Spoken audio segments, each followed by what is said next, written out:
Hey friends, Sam Haymart for Test Driven TV. Today we're looking at the 2015 Acura TLX. This is part of a group of many new products to come from Honda's luxury brand that really it seeks to recapture the magic. It seeks to recapture that something special that the brand seems to have been lacking for the past 10 years or so. So I have to be honest with you, I'm very excited to test drive it today, feel it out, and see what it's all about. So let's get started.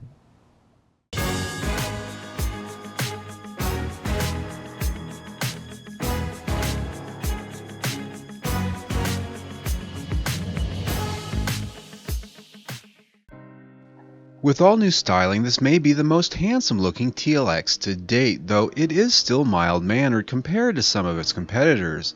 Lines are cleaner and better thought out, proportions sleeker, and its overall presentation more upscale. It gets Acura's latest Jewel Eye LED headlamps, which are not only distinctive in its class, but now define the brand's style. The solid and thick aluminum-trimmed grille treatment is an evolution of the previous models. At the rear, the TLX has a contemporary stance with the latest in LED tail lamps, and like the larger RLX, it doesn't emphasize its dual exhaust with large ornamental outlets. Instead, they hide up under its subtle rear fascia. Overall, the silhouette is more balanced and less overly styled than last year's model and manages to look well to scale with its 18-inch alloy wheels, which are becoming the smaller in its competitive set. Inside our black copper pearl tester, we found warm hues of rich espresso leather hides on the seats. Tastefully finished wood grain trims along with aluminum accents went a long way to giving a nice luxury club feel. Is the wood real? It might be, or it might not. Our literature was sworn to secrecy.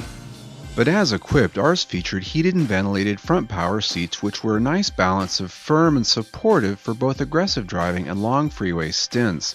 The driver has memory settings for them, but the steering wheel position isn't included as its adjustments aren't power.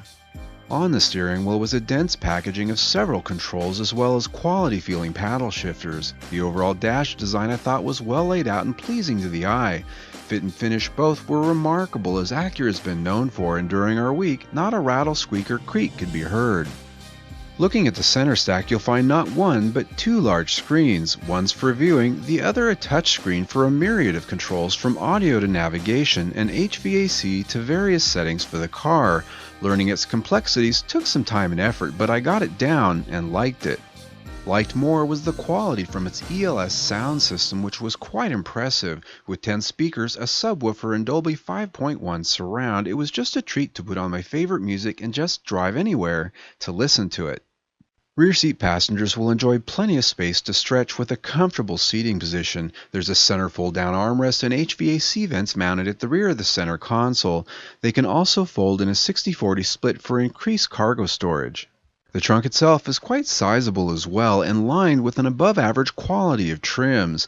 Under the primary load floor is additional storage areas afforded by space that a spare tire does not take up, since there isn't one. Under the hood is the latest generation 3.5-liter V6, now with 290 horsepower by way of direct injection and variable valve timing. It comes mated with a 9-speed automatic transmission and has various fuel-saving features like auto start, stop, and cylinder shutoff, where it runs on half its cylinders when extra power isn't needed. Now this engine, even though it doesn't have the most power in its class, has got a very willing spirit and a nice sound when you really stand on it. Listen to that. Nice. Now this transmission too, when you really get it into the curves and ask it to do things, it does it. This 9-speed actually, it's very well sorted. And that was a question a few people asked me when they knew that I was getting this car. They wanted to know how this transmission worked because they've read a lot of things about these 9-speeds, not always good, but here they've got it very well sorted. I think it works exceptionally well, even in automatic mode. The 9-speed automatic can be controlled manually via steering wheel mounted paddle shifters, and its parameters vary greatly depending on the mode you have it set in. The console mounted selector offers Eco, Normal, Sport, and Sport Plus settings, and best of all, it remembers your chosen mode when you turn off the car and come back. The EPA rates the 2015 TLX all-wheel drive model at 21 mpg city, 31 mpg highway, and 25 mpg combined. While Eco Mode is the most fuel-efficient way to drive the TLX, we managed to achieve 28 mpg combined in our week, set in Sport Mode with the AC on at all times. Not bad at all. Now when it comes to handling, this is a front-wheel drive based all-wheel drive car, but honestly, if you didn't already know it, you wouldn't know it, because the way it directs power to the outside wheels in cornering and even the rear wheels when you really stand on it in a curve or coming out of one, it just feels like a rear-wheel drive car in many instances. They've really done a good job balancing the power act here in such a way that this not only doesn't have torque steer, but it just really can be quite fun to drive out here on a curvy road. The super handling all-wheel drive system can direct up to 70% of the engine's torque to the rear axle and up to 100% of that to the outside rear wheel for a handling feel and character which nothing else in its class offers when pushing its limits. One of the very first things I noticed when I started spending some time with this car is its overall feeling of quality and its overall refinement. It just has a feel of precision. It has a nice character to it pretty much in any driving behavior, whether you're just cruising along or whether you're standing on it. It really just seems to serve up that luxury experience, that premium experience that you're spending into this brand for. Our Advance model comes with a comprehensive suite of driver assistance and crash prevention features which include lane keeping assist, radar-based cruise control with auto braking, collision avoidance, and a road departure mitigation system which will try to keep you from exiting the road surface if you aren't. Of the many driver assistance features this car has, which I find pretty impressive, is its lane keeping system. Now, a lot of cars have this now. They'll either give you a warning or some kind of alert that you're, well, not paying attention and you're drifting out of your lane, which is to say, going over the solid line on the right or the center line. It'll actually not only warn you, but it'll push you back into your lane with a subtle tug. This car, however, it does it just a little bit differently. It will not only push you back in your lane, but it puts a bit of a vibration in the wheel, kind of a shimmy, if you will, that really gets your attention. So I'll just sort of let the car drift over here to the center lane.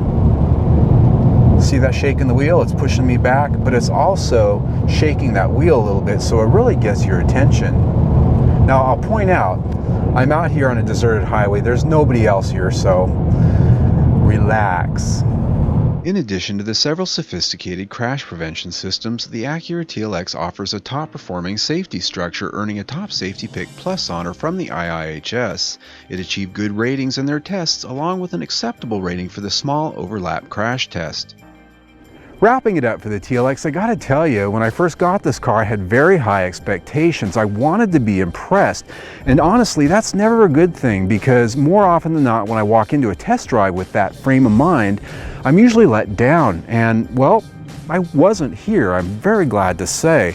As we look at the specs here, the first thing that really got me was that price tag. We're well under $50,000, near fully loaded, if not fully loaded for the TLX. It would be very hard to get a Lexus ES or even a GS, either with the same feature content or that feature content at the same price. So I really think this is a good value in that way.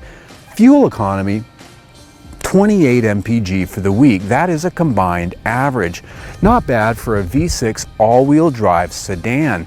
Those are numbers you'd expect from just a front-wheel drive V6 or maybe even a four-cylinder mid-size sedan. So I think that's a good performance there. Now, as we look at the stars, the different areas where I judged the car on its merits, very little to complain about here. I did talk about the infotainment system having a bit of a learning curve, but once you learn it, man, it's pretty good stuff. And that sound system, A all the way. So we're at 5 stars for the week. Very good. I'm Sam Haymart for Test Driven TV. I hope you enjoyed the ride. Well, folks, if you like what you just saw here today, click on the link right here and subscribe to our YouTube channel. We produce on average almost a new video every single day. Sometimes they're test drives, other times it's automotive news, other times something else altogether. Either way, there's always something new. So come back and see us.